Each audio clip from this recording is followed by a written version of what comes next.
So dear students, in this video I will be discussing question number 5 of exercise 8.2 of chapter 8 quadrilaterals of class 9 maths NCERT.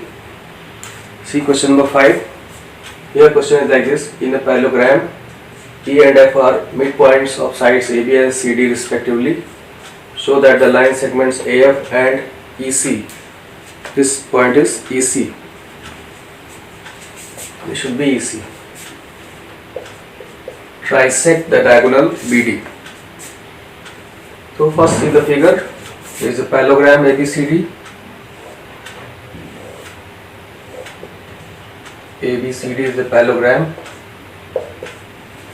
and as given, E and F are midpoints of AB. E is midpoint of AB. F is midpoint of CD. And then join AF and EC.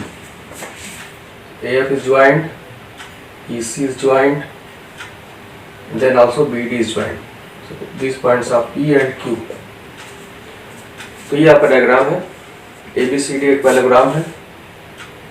E AB का mid point है, F CD का mid point है. Diagonal draw किया गया है. EF AF और EC को join कर दिया गया इस तरह से. अब देख रहे हैं कि जो डायगोनल BD है वो तीन पार्ट में डिवाइड हो रहा है. एक पार्ट है DP, दूसरा है PQ, तीसरा है BQ. तो शो करना है इसमें आपको कि ये जो पार्ट्स हैं line segments AF and EC trisect the diagonal BD. तो ट्राइसेक्ट का मतलब डिवाइड इन 3 इक्वल पार्ट्स. मतलब आपको दिखाना होगा कि DP equal to PQ equal to BQ. अगर ये दिखा देते हैं देन इट इज प्रूव्ड. तो प्रूफ स्टार्ट करते हैं इसका. तो इस प्रूफ में सबसे पहले क्या करना है कि इस क्वाड्रिलेटरल को देखिए आप AECF. इसको एक पैरेललोग्राम शो करेंगे पहले. इन क्वाड्रिलेटरल AECF इसको लेते हैं. इसको एक पैरेललोग्राम शो करना है. आप देख सकते हैं कि AE जो है वो AB का हाफ है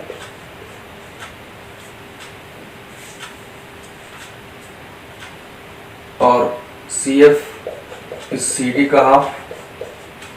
ये तो क्लियरली है क्योंकि यहाँ पे रीजन ले सकते हैं. E is midpoint of AB. Here you can write F is midpoint of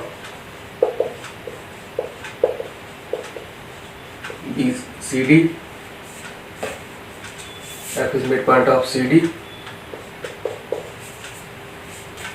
Also AB equal to CD. ये 1 हुआ, ये 2 हुआ, ये 3 हुआ. यहाँ रीजन लिख देंगे आप. ABCD are equal opposite sides of parallelogram. Opposite sides of parallelogram ABCD.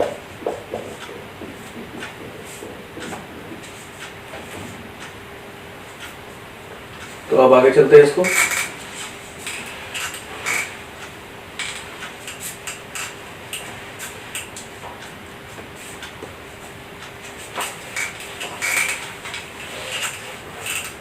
ये तीन इक्वेशंस हुए. A equal to AB by 2, CF equal to CD by 2 और 3 को अगर आप 2 से डिवाइड कर देते हैं 3 implies AB by 2 is equal to CD by 2 और AB बाई 2 क्या है? AE है और CD बाई 2 क्या है? CF. और A is equal to CF. ये हो गया क्वेश्चन नंबर 4. लिख दीजिए इसको. A इक्वल टू CF आ गया. Also A is parallel to CF. ये 5 लिख दे. इक्वेशन हो गया आपका. A parallel to CF क्यों होगा? क्योंकि AB parallel to CD है. AB is parallel to CD और A और CF उसी के पार्ट है. A is part of AB and CF is part of CD. इस तरह से अगर ABCD पैरेलल है उसके पार्ट्स भी पैरेलल होंगे आपस में, इसलिए A is parallel to CF हो जाएगा. तो अब तक क्या किया गया? मेनली हमको दिखाना है यहाँ पे कि AECF को एक पैरेललोग्राम शो करना है. A AB बाई 2 हुआ क्योंकि A मिड पॉइंट है. CF CD बाई 2 हुआ ABCD इक्वल भी है क्योंकि वही साइड्स ऑफ पैरेललोग्राम है, तो इसी से आपको मिल गया। डिवाइड कर दिया तो AB/2 इक्वल टू CD/2 और AB/2 आपका ये था AE इक्वल टू CF और AE पैरेलल टू CF आ गया। From 4 and 5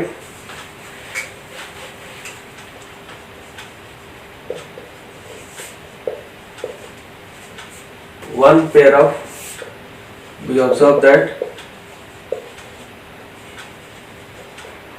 one pair of opposite sides of quadrilateral AECF, AFC, ACF is both parallel and equal, both parallel and equal. Therefore, it must be a parallelogram. AECF must be a parallelogram. ये आपका पहला step हुआ कि AECF को एक parallelogram show कर दिया गया, क्योंकि इसका एक अपोजिट साइड्स का जो पेयर है वो इक्वल भी है, पैरेलल भी। AE इक्वल टू CF भी प्रूव हुआ, AE पैरेलल टू CF भी है, तो इस तरह से ये एक पैरेललोग्राम हो जाएगा। अब नेक्स्ट स्टेप में हमको अप्लाई करना है मिड पॉइंट थ्योरम। इसकी दो ट्रायंगल लेंगे, एक ट्रायंगल लेंगे APB, इसमें PQ equal to BQ show करेंगे, और फिर ट्रायंगल लेंगे ये वाला CQD, इसमें PQ equal to DP show करेंगे। फिर दोनों को कंबाइन करके आपका फाइनल रिजल्ट मिल जाएगा। तो अब आगे चलते हैं।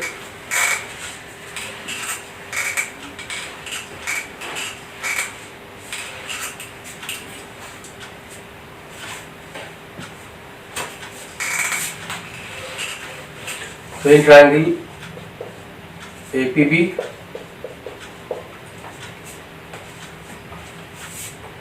is midpoint of AB and EQ is parallel to AP. EQ is parallel to AP. Reason? Because AF is parallel to C. ये पैरेलल टू C होगा क्योंकि ये पैरेललोग्राम शो हो चुका है पहले से। तो therefore by converse of midpoint theorem,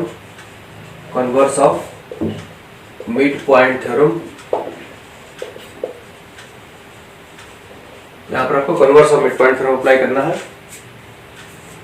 converse of mid point theorem को जब अप्लाई करेंगे तो आपको क्या मिलेगा? तो converse of mid point theorem का स्टेटमेंट है कि if a line is drawn from midpoint of one side parallel to another side, it will bisect the third side.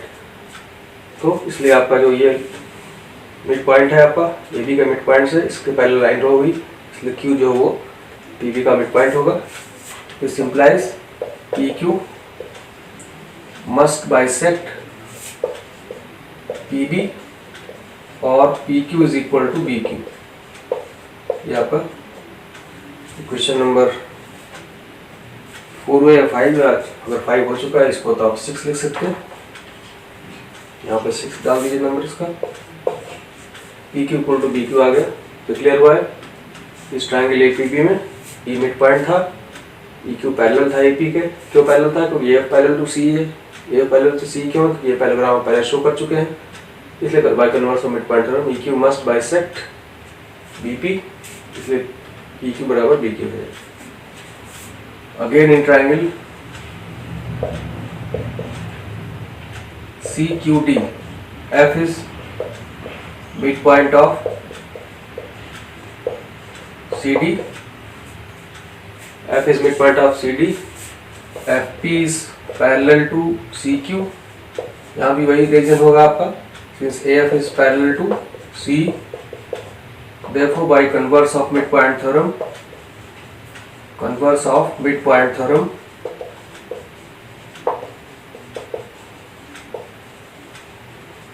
FP must bisect DQ. This implies DP is equal to PQ। यहाँ पर 7th equation हो गई। तो उसी type का logic है, शायद आप सिमिलरली भी लिख सकते थे। और क्लियर करने के लिए ऐसे लिखा दिया कि F is midpoint of CD, FP is parallel to CQ, क्योंकि ये AF parallel to CE है, और by converse of mid point theorem F P must bisect P Q, इसलिए D P equal to P Q आ गया। अब क्या करना है आपको, ऑलमोस्ट क्वेश्चन आपका हो चुका है।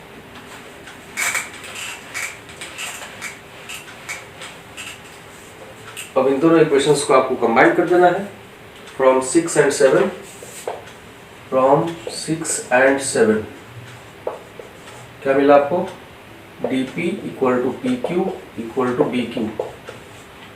तीनों पार्ट इक्वल हो गए, dp, pq और bq तीनों इक्वल है। This implies af and c trisect diagonal bd।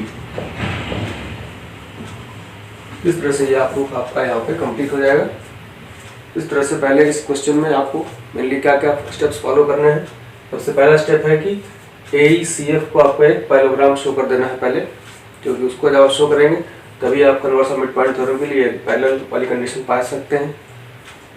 इसलिए सबसे पहले AECF को आपको एक पैरेललोग्राम शो करना है। उसके बाद इस ट्रायंगल में आएंगे, APB में आएंगे, उसमें converse of mid point theorem apply करेंगे, जिससे कि आपका Q जो होगा वो मिड पॉइंट मिल जाएगा, वो PQ इक्वल टू BQ मिल जाएगा आपको, ये पहला वाला रिलेशन। और फिर आप उसी तरीके की सिचुएशन यहाँ भी लगेंगे CQD में, यहाँ भी converse of mid point theorem apply करेंगे और उस तरह से ये P जो है आपका DQ का मिड पॉइंट हो जाएगा, DP इक्वल टू PQ मिल जाएगा। उसके बाद इन दोनों इक्वेशंस को कंबाइन कर देना है और इससे आपको क्लियरली प्रूव हो जाएगा कि AF और C जो है वो डायगोनल BD को 3 इक्वल पार्ट्स में डिवाइड करें। So that's all in this video.